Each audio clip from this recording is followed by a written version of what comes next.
Welcome to the REI Diamonds Show with Dan Breslin, your source for real estate investment jewels of wisdom.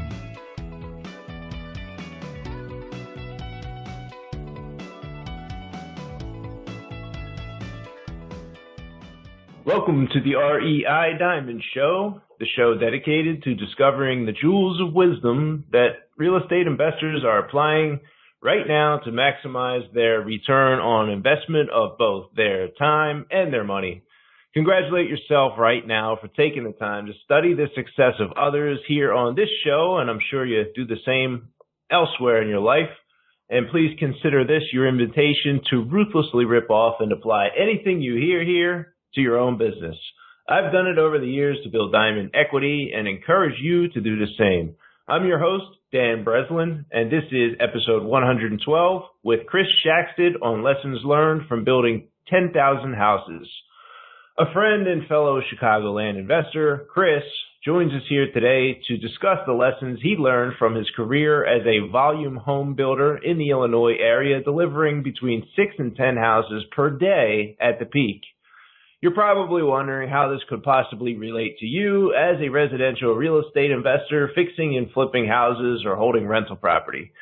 But I've discovered that the more deals that I do personally, the more opportunities I have to improve my process. I recognize the details and improve the details. Then, as a self-fulfilling cycle, the more I recognize the details, the more I improve my process, the more deals I do. It just seems to snowball. And so you'll notice the same lessons that you can apply here from the residential home building can be applied to your own business as well. In addition to the lessons that Chris learned through high volume home building, he's also going to discuss a recent deal where he made over $600,000 in profit. Let's get right to it. And welcome to the REI Diamond Show, Mr. Chris Shaxted. How are you doing today? Very good, Dan. How are you? I am well. So you have an interesting backstory here. I don't talk about it much on our show here, but I do personally subscribe to a business philosophy of little hinges capable of swinging big doors. So little incremental improvements, especially when I scale up in my business, and my business is not this like large scaled up, national thing, but I found that these little detailed improvements have become a lot easier and much more beneficial as I started to scale in the number of deals that I was doing. And so there's a lot of details and lessons that come from just overseeing, being part of, being in the flow of, a large number of deals, manufactured pieces, houses, fix and flips, rentals. And so I just want to kind of prescribe a method of listening for anybody out there. Like our lessons that I had in mind when I invited you on the show, Chris, was to have you come on and, talk about some of the lessons we learned here, overseeing and being part of some of the big numbers. So with that little disclaimer hanging out there in the beginning, I do want you to talk about for the listeners, give them an idea of kind of what your real estate investment, real estate development career kind of looked like, maybe how you got started in the Reader's Digest version to where you got to today and what you're up to now. Oh, great, Dan. I hope to be able to give some tidbits of information that can be helpful to all of us. But you gave a little bit of background history to my work, and just to repeat, I've been focused as a residential developer for for-sale housing in the city of Chicago as well as the suburbs for upwards of 30 years, mostly high volume. And what I mean by that is one of the top 5 home builders in the state in terms of producing housing, most of it geared towards first-time buyers and move-up and empty nesters. I've also focused on the luxury market as well, a little bit of commercial, but for the most part, it's been residential for sale in the form of townhomes, condos, single families. Most recently, that's in the last 7 or 8 years, I've been in the buy and flip business as well as some build outs, but buy and flip with some wholesale activity as well. I've mostly purchased from sheriff's sale in the 7-county area of the Chicago MSA. I've had several direct from seller with the help from a very large broker contingent that we have, and of course some call-ins from sellers, direct sellers with various marketing campaigns. But I'd say 75–80% of this buy and flip business has been through sheriff's sale. That market has changed over the last couple of years, so we're moving more towards other sources of product. In those days, our funding was mostly from private placement memorandum. We had 30 to 40 individual lenders or investors, depending on how you want to look at them. Total around $12 million, non-leveraged money. And during that time period, we bought and sold a little over 400 units to date with the company name of Wright Residential. Dan called me the other day and asked if I could talk about something from my past that could maybe translate from the production home building business that I was in into the flip wholesale business. As I started to think about it, I began to focus on the value of high customer satisfaction. I was with Lakewood Homes as the executive vice president, Chicago private builder. We weren't associated with any national firm or Wall Street, but we delivered between 1,200 and 1,800 homes per year. We did that year after year. That's about 6 to 10 homes per day. Certainly defined as a high production builder. It was more like building widgets than it was building houses, because it was we had very good systems in place. We had great people working for us, and a great leader or owner who had a vision. And all of this allowed us to move to this type of volume. But more importantly than the volume was the fact that we were able to create a very satisfied customer and, in turn, high profitability. The reason we know we did this is because J.D. Power, we've all heard of J.D. Power. They're really big with cars these days, but in those days, J.D. Power was coming into town back in the early 2000s. They were out ranking and surveying customers to determine who was providing a satisfied customer. And they ranked us, Lakewood Homes, highest in customer satisfaction for 6 of the 8 years that they surveyed the market.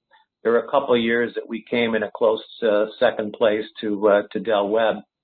And it was unique because there were really no other private home builders in the country, certainly none in Chicago, that were able to ever make that claim, let alone do it multiple times. So you might say, other than bragging rights, what's the point of winning an award? Well, I have to say it did translate into benefits that created a very large referral base. As a matter of fact, we were generating about 45% of our business from people that had bought homes from us and who were telling their friends, family, business associates about us. In addition to the high referral rate, we were able to track about a 2% price premium that we could see compared to our competitors. That translated to about $5,000 per home, since we were selling about $250,000 average price. These numbers were really trackable, and we did track them. So when you think about 45% of your buyers coming to you without an ad, without a dollar spent to promote, a friend or relative that's already endorsed you and told your potential client that these are the guys you want to buy from and that we're really happy with our decision. The ability to sell at that point is easy with regard to building trust.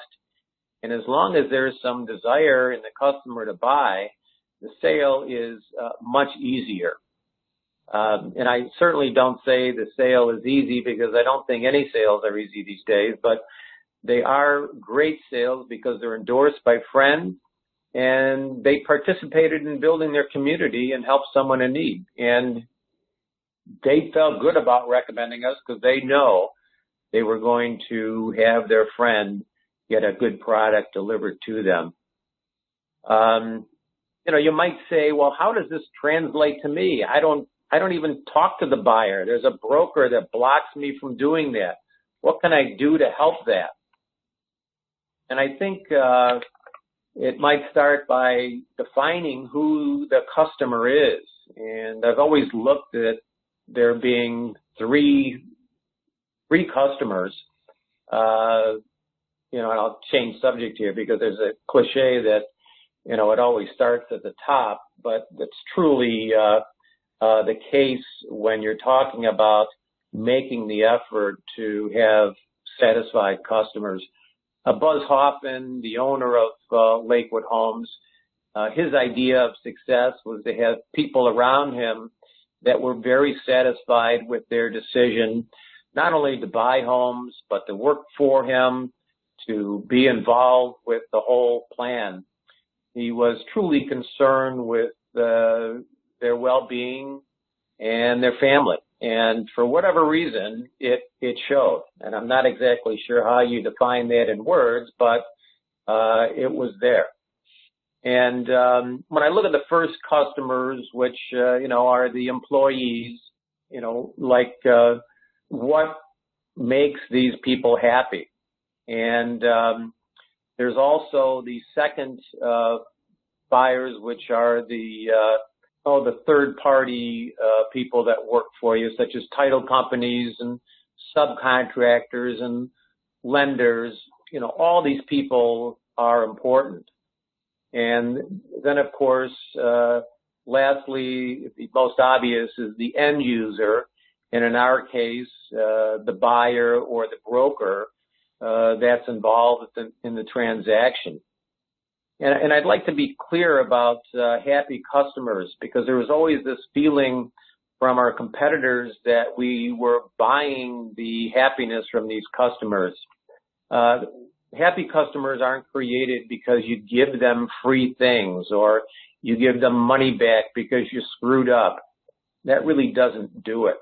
Having them come out and say, gee, I want you to change my floor because I don't like the selection I made, or the refrigerator, I'd like something different. No, that's not the stuff that we did to make a happy customer. We created high customer satisfaction by setting expectations and meeting or exceeding them. There's a big difference there. Whatever you do, don't think you can create happy customers by giving your profits away. Just a big mistake.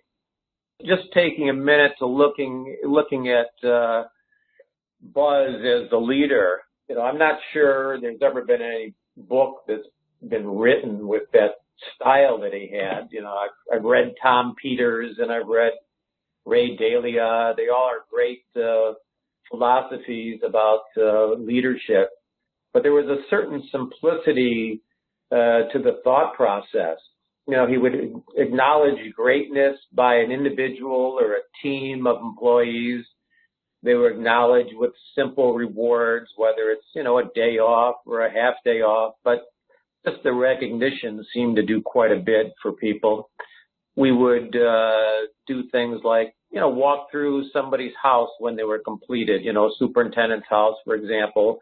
And there's a sense of pride in what they were able to accomplish with a house with zero or near zero defect on the day of closing. There's just different things that can be done through the company to create some really feeling of accomplishment with your employees. Just a funny side note that I'm thinking about right now is that he would send out a birthday gift to everybody's spouse or a significant other. And when I started with the company, I thought, boy, that's really strange. I don't really get it.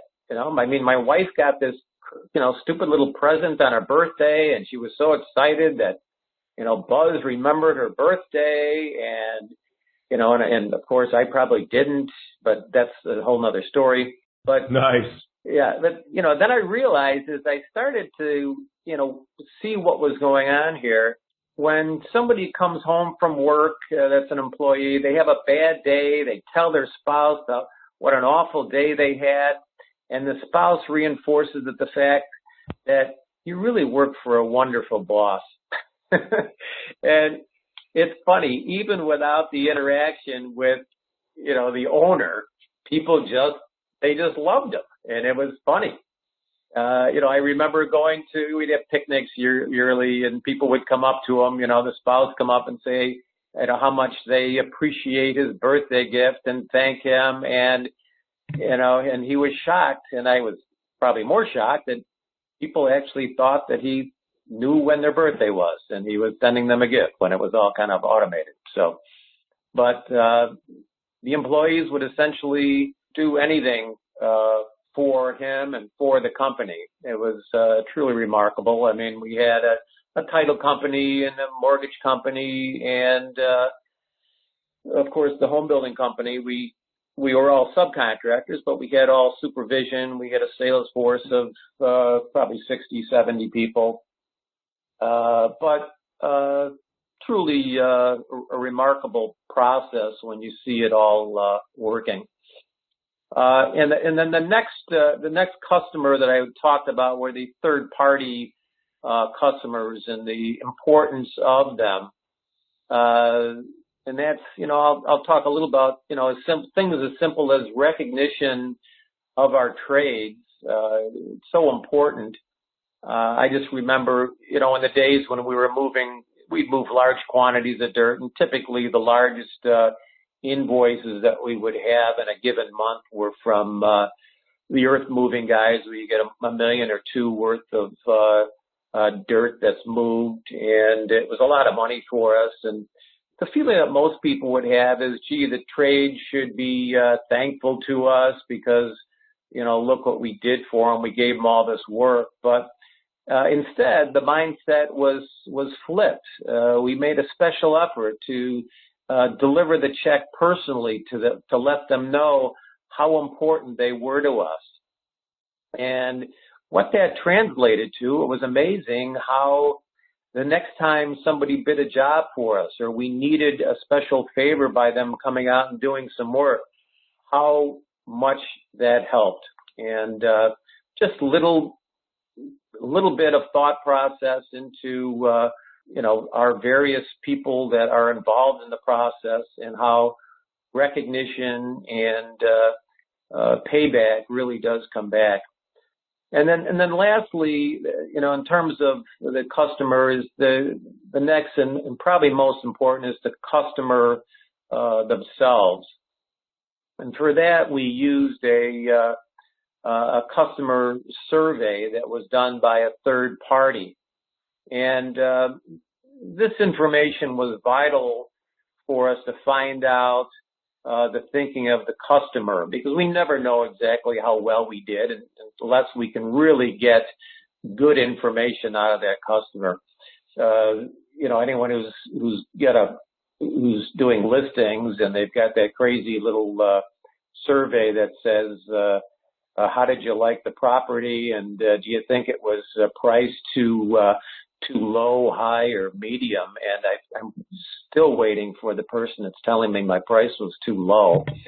They would typically buy it. But so that's probably not the greatest survey. That's why we go to third parties who can really go in, dig around for information, ask the right questions, make sure that we get surveys back from not just people that are happy or people that are pissed off, but really get a full gamut of what's going on with the thinking. And so I kind of looked at this, and I called it the Michael Dell approach, or his method, because what Dell Computers did when they started was he was small. He would take his customer, I guess you would call them complaints at the time, and stack them up and say, what are people complaining about? And he was able to dial in his company where it became known as a company that had great service and great computers. I can't say that anymore. I think they lost the Dell method in terms of finding out how their customers felt. But in the early days, we would take this feedback from our customers, we'd lay them out on a table like a Ouija board and find out what people were saying about us and what was constantly coming up and brought up on a day-to-day basis. And we would attempt to focus on those issues. And these were done with groups. I mean, we had construction, we had sales, we had closing, we had all kinds of people that were involved in various things, and the issues were kind of spread around the company in terms of things that could be improved. But just just an example, I guess you could say, was there were customers, for example, that were complaining that nobody ever showed up from the company at closing. And my attitude on that was, well, why would we need to be there at closing? That's a closing. It's a title company. It's such a stupid thing to comment about. And then it dawned on me, well, there's obviously a problem. They think that we should be there. So why don't we figure out a way to make that work and make it to our advantage? So what we did is we brought the closing out to the field office. So again, we had a title company, and we just opened, we had somebody go to the trailer out there, and they set up shop, and the customer would come in for some people call it an inspection of the house, but it was really just an orientation, and I'll get into that in a minute maybe in terms of the benefit there. But a customer orientation would occur in the morning, and by noon, they were closing on site. They didn't have to get in their car and drive a half hour to the title company. It took a lot less time on a very stressful day. And through these processes, we have various people, including myself, spend time observing how's our new program going. I'll sit there and be with a new buyer and notice what are the issues. And I noticed that we're doing 10 o'clock walkthroughs. By 12 o'clock, people were starting to close. They were kind of grumpy as hell by that point, and we figured they needed to eat. So then we brought in just a little box lunch for them. They were very appreciative of that. It saved all kinds of time. And I guess the reason I bring this up is because when you're going through a process, you can look at very simple adjustments that can benefit the buyer and the whole experience and make it much better. And so, this process can really translate to create a closer relationship with both the buyer and the broker. And in this case, we could say in this inspection before closing. In our business, like I say, we really don't have that close relationship like the home building business, where you've got 9 months of living with somebody as they're building their house. You're walking through at the end. So can we turn this go inspect your house, and I won't even be there, into let's turn the inspection into an orientation where you've got the buyer, who you hope will talk well about you to friends and family, and the broker, who will hopefully bring you additional people when needed, or product if they have it, and can turn that into an orientation. You explain how the house works and provide them firsthand information. Things that might be important to them. Winterizing, odd history, who knows, but essentially having them learn about the house. And it's about time where you can talk about the great decision that they made, buying the home. You can have somebody there that's asking for feedback on their experience and the fact that, we really care about you and your family and about the product that we're delivering. You can also set expectations with regard to not having a warranty. There's nice ways to say, if you have a problem, don't call me. But people can deal with really good, solid information. It's the fuzzy stuff or the information that's not given to them. I think that's a problem. It's always time to ask for a referral from the broker, from the person that's buying. And if you can get your people that work for you to think in those terms, it comes back full swing. Because I really feel that we've earned, by the time you get to the end, you put a lot of work into these houses. And typically I'm talking about, a fix and flip and, or new construction, but you've earned a referral at that point if you've done your job well. And, in addition, you could spend some time, if you want to go to the closing, you could talk to the broker a little bit. I typically don't do that. Get to know them a little bit better. It's always an awkward closing time if you've got a long closing that's occurring. But over the last 8 years in the fix and flip business, we've generated a good 12,000, I'll call them broker advocates, that truly help and promote our company. They know that when they see a house that's listed by us, when they go in it, it's going to be easy to show. It's going to look great. And if there are issues that are reasonable, they're going to get taken care of, not only before closing, but if something happens after closing, we'll be there. And then I guess the last little thing I'm thinking about here is when you survey your buyer, realize that you will never be perfect.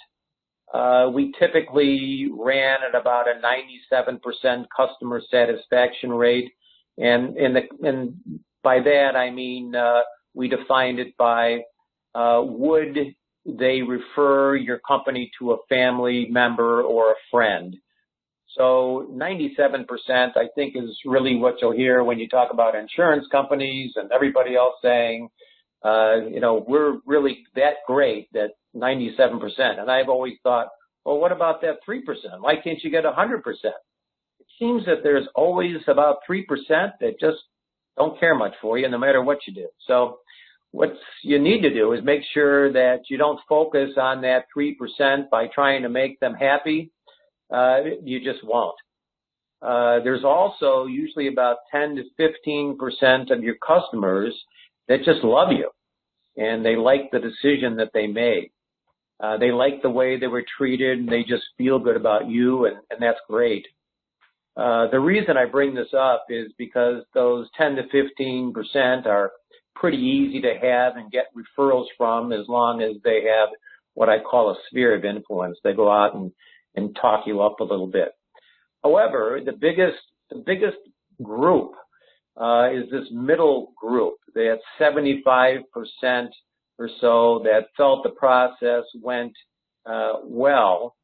And you need to really focus on that group. These are the people that you need to turn into what I call active and enthusiastic owners.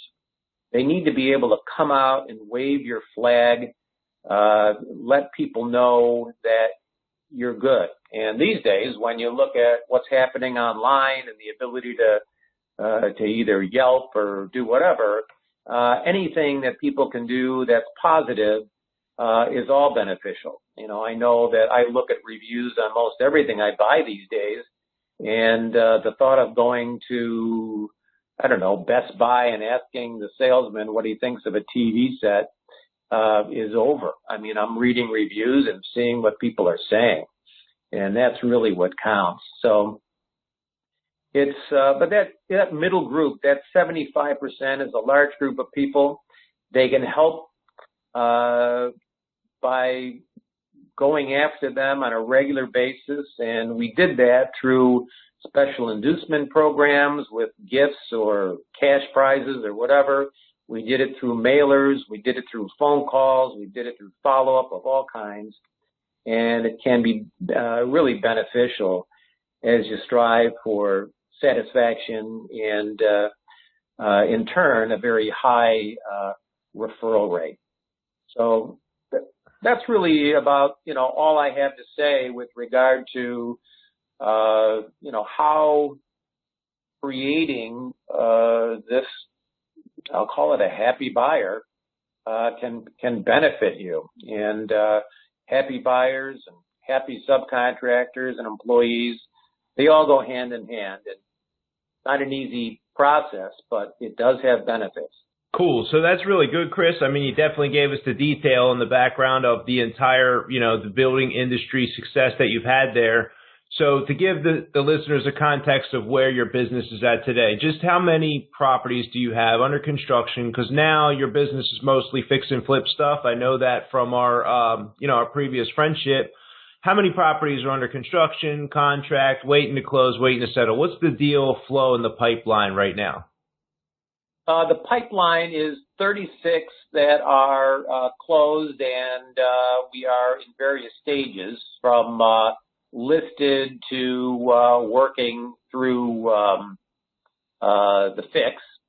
We've got about a half a dozen that are under contract waiting to close, and then I've got 4 units that are under contract sold. The company that we're doing this with, the name is Apex National Real Estate. It's a Chicago-based company. We're working in Chicago and Northwest Indiana, as well as we're trying to get a foothold in Wisconsin. I can't say we've had much luck there yet, but are making some attempts. Cool. So one of the things you mentioned, which I think a lot of people, including myself, I've been in the business 13 years, and I don't think I focused enough of my, I'm decent at generating leads of sellers, properties across the country, they need to sell. And I've always focused on that as far as my marketing goes. But one of the things you bring to light here in the process of where Buz was so successful with new construction was focusing on, in a sense, marketing to a lot of the people that are in the network. We're talking about marketing, he's giving birthday presents to the people in the company, the employees, the wives, etc. That's a marketing mechanism to help improve, the well-being of the team itself. Running the checks down to and showing, a true, genuine gratitude and appreciation for the contractors working on the jobs. That's a marketing tactic to improve, the credibility and the perception of your company and having the trades. I mean, a lot of fix and flip investors, including myself, never gave enough. And I come from the trades. I was an electrician growing up, never at the master level, but I was always the labor on the job. So I was on that side of the fence before I came to the side of hiring the trades to do the jobs, the renovations for me, and to show gratitude and to have a true appreciation for the people who are giving up their life energy and their lifetime to come and, manufacture, produce, renovate your fix and flip property. I think that's so important, especially in light of, I don't even know if they're on TV, but some of the these HGTV style fix and flip investors from before who would show up and they would yell at the contractors and they'd be so hard on the contractors. And they took more of a Donald Trump, you're fired type attitude towards the contractors. And I remember when I was 26, 27 years old, and I would also jump in there and try to be hard on the contractors and get the best value. And I need a good price for my property to be a profitable deal. But on the flip side, there's a tactful way to go about this with an attitude of gratitude as opposed to, being ruthless on the contractors and looking down on the contractors and looking like they should be grateful for the fact that we're paying out, I'm paying you for XYZ amount. And like listeners, Chris, who are on the line, probably aren't writing $1 million or $2 million check like you guys were to do these, massive amounts of trades. But the same attitude can be applied whether you're writing $1 million check once a month or whether you're writing a $4 or $5 or $6 or $10 or $20,000 check for a month's worth of construction on even a single fix and flip property. So I think that's a great lesson there that you shared and a way to really like bring that home and actionably put that into our own fix and flip businesses, no matter what the size, whether it's 36 properties right now in the pipeline or 3, or you're getting ready to do your first one. Yeah, Dan, I think if just changing the subject slightly there, if you can just have the mindset of, I'm here to make sure that my trades are successful. What can I do to make sure that happens? Well, I can make sure that he's got all the information he needs. I can make sure that the house is ready when he gets there. I can make sure that he can get in. All the concerns that any business owner would have, you need to have for him. How can I make his invoicing easier? How can I get him paid faster? All those things, they add up to again, this satisfaction that says, look, if there's 2 people that are out there, it's X or Y, I'm taking Y, who's always treated me, and I've always been able to make money with, and that's where I'm going. Yeah, you make a good point. I'm guilty of, having contractors show up and the electricity getting turned off while they're trying to run power tools.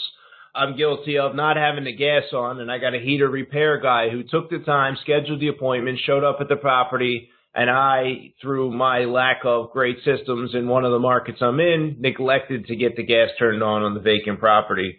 The list would go on, just like access to the property, the lockbox where you said it's going to be. So you're right about that. It's a two-way street, and the more attention that I can pay as the fix and flip investor on my side to keeping my side of the street clean and the communication clear and, dictating the type of tile I want and just getting so many of those decisions systematized and down in advance, it's going to make the contractor's job a lot easier. A lot of contractors, some of the contractors out here, they flip properties, fix properties, sell properties, etc.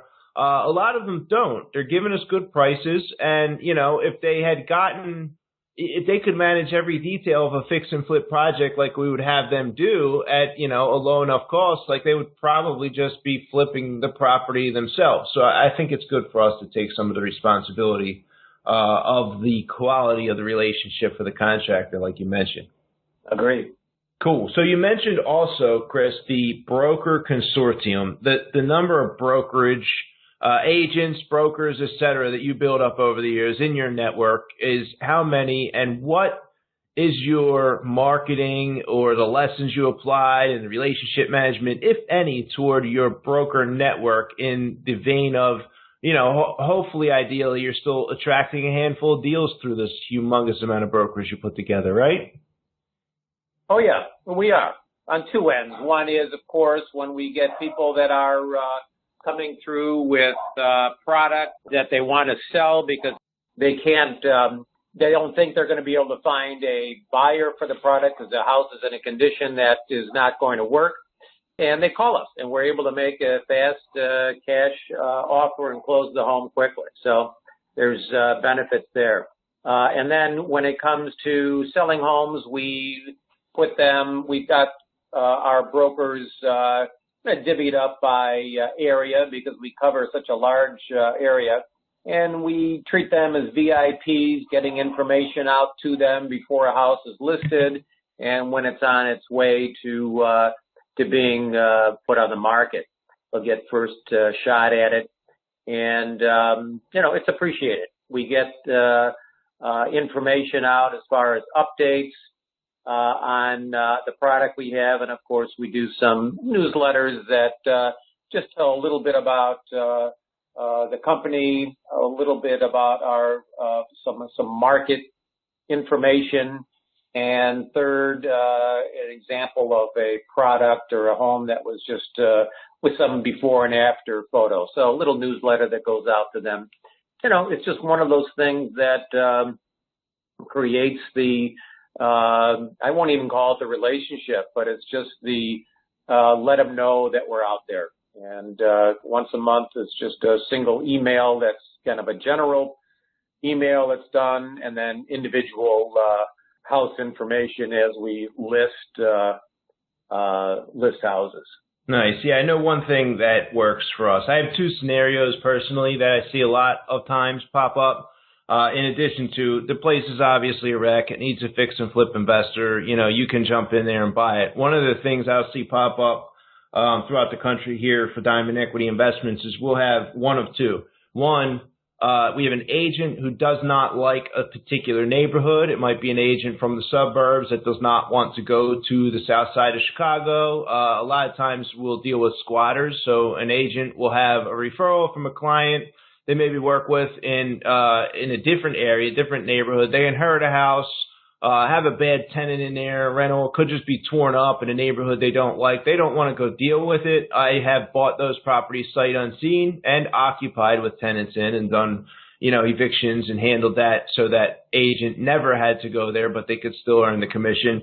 And then the second scenario we'll see pop up is an agent has a listing. It did need a renovation. Maybe they got an offer that was a pretty good offer on the market, but then, like a lot of offers that were just too high for the condition of the property, the deal falls out of contract right before closing, the day of closing, 3 days before closing, whatever the situation is, and they have a seller on their hands with the listing, and they need the deal closed. They want it closed immediately for whatever reason.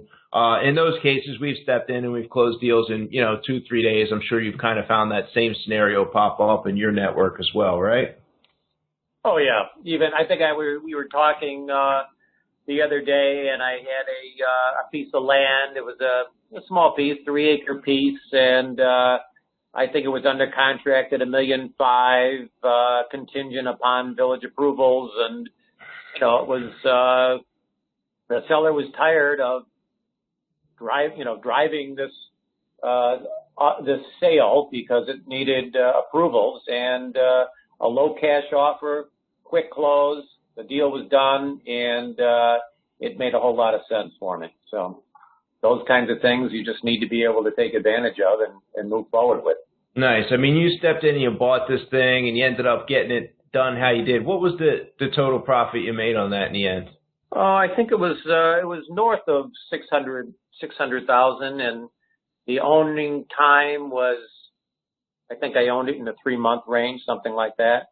I had planned on building it out. I would have been building 8 or 9 homes, probably in the 700 to 800 range. And instead, the Park District came along and bought the property, and it was a nice quick sale. So you just never know when opportunities come your way. You need to be ready to analyze and be ready to make quick moves. Not stupid moves, but quick ones. Yeah, a little luck never hurts the situation. A little blessing, the hand of providence there helping you out. I think one of the things too is like sometimes, I don't think people realize it all the time, but a lot of times, like, a deal like that, somebody wants out, they want out now. I mean, village approvals could take what, Chris, a year, 2 years for that seller to realize the same profit? I mean, there's a lot of work there that needs to be done to get approvals. There's a lot of work and a lot of work and a lot of risk. And yes, it could take 2 years. And I was able to do my due diligence in a matter of 10 days and felt pretty comfortable with what I had. So. All right, I am going to switch gears here a little bit, Chris. Do you happen to have any real estate business-related books that you would recommend, either to somebody maybe just getting started out there, like a family member that might say, hey, I want to get in, or, a book recommendation you make to me who's been in the business for a long time? Trying to think. I've got the book I'm reading right now is it's kind of interesting. It's Ray Dalio called Principles. It's I think it's a New York bestseller, current. Ray Dalio was the CEO of Bridgewater, which was a large, very successful hedge fund. And I look at it, I'm reading the book, and it reads just like if you hire a consultant, and I have a consulting rule of thumb that I use, where 50% of what a consultant tells you has really no value. It doesn't really relate to what you're doing. 40% of what they tell you is good to know. You've heard it before. It's nice to hear it again. And then there's 10% of the genius that's there.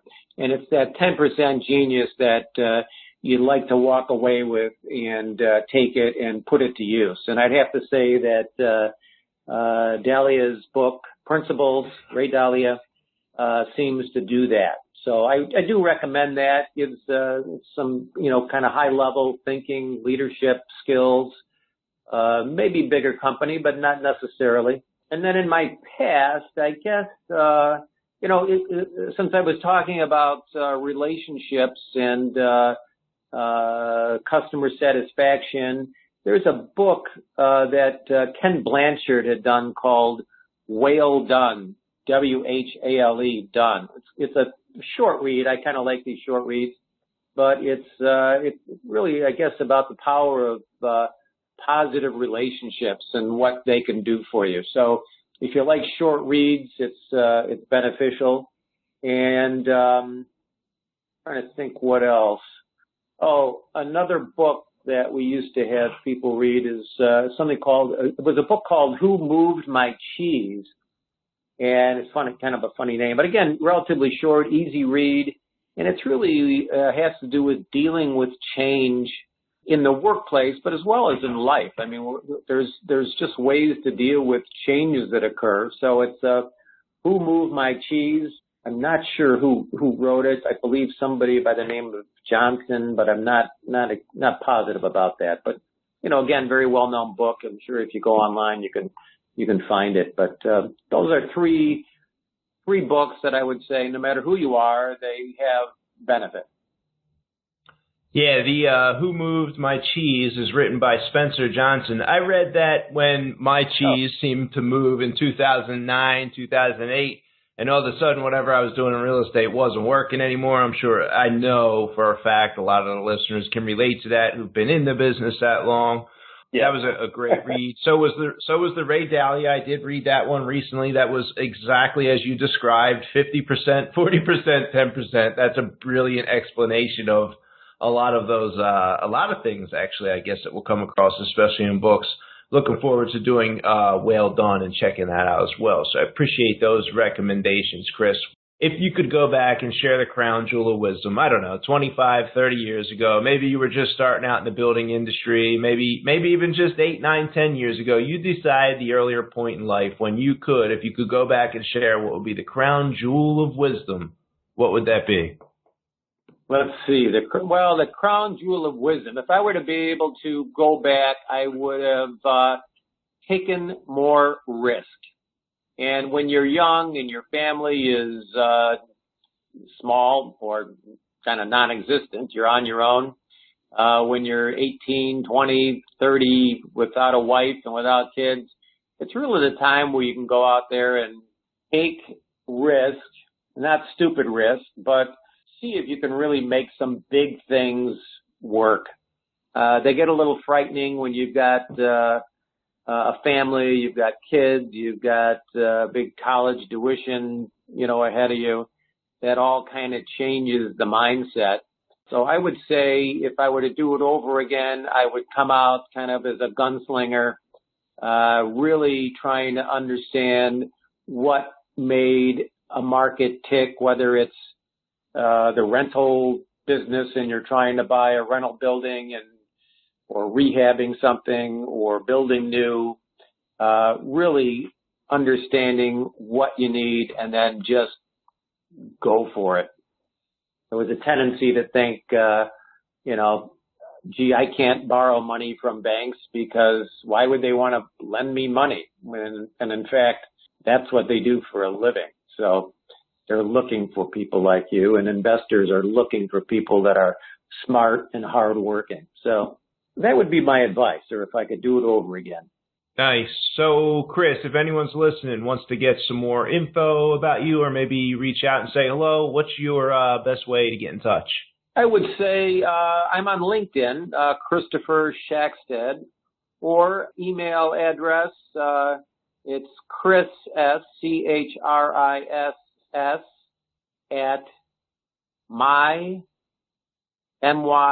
right, RIGHT, residential.com.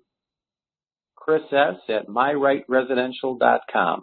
All right, cool. Hey, Chris, I appreciate you taking some time out here to share this wisdom with our listeners. Thanks for coming on the show. Dan, thank you. I appreciate your time and your knowledge and all the efforts you make to help everybody out. Thank you for tuning in to this episode of the REI Diamond Show. If you are interested in a pre-release of the next episode, typically Friday before the email goes out on Saturday, please subscribe on YouTube or one of the podcasting apps, including iTunes, Google Play, or Stitcher.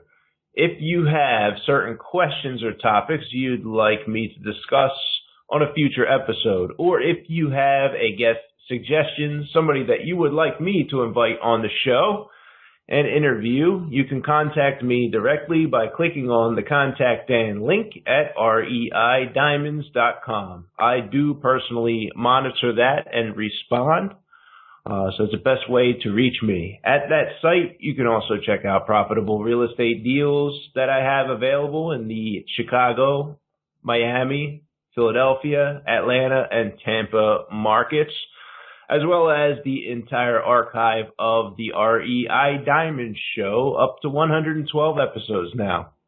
Accredited investors are already earning double-digit returns passively in real estate. Are you? You can sign up to receive private mortgage investment opportunities via email by going to superchargedreturns.com. And I am always buying houses, and I am always looking for deals. I'm currently buying in Chicago, Philadelphia, Atlanta, Miami, and Tampa. So if you have a fix and flip deal available right now, please email me the details or send that deal by using the contact link at reidiamonds.com. Thanks again for tuning in to the REI Diamond Show. Dan Breslin here, signing off.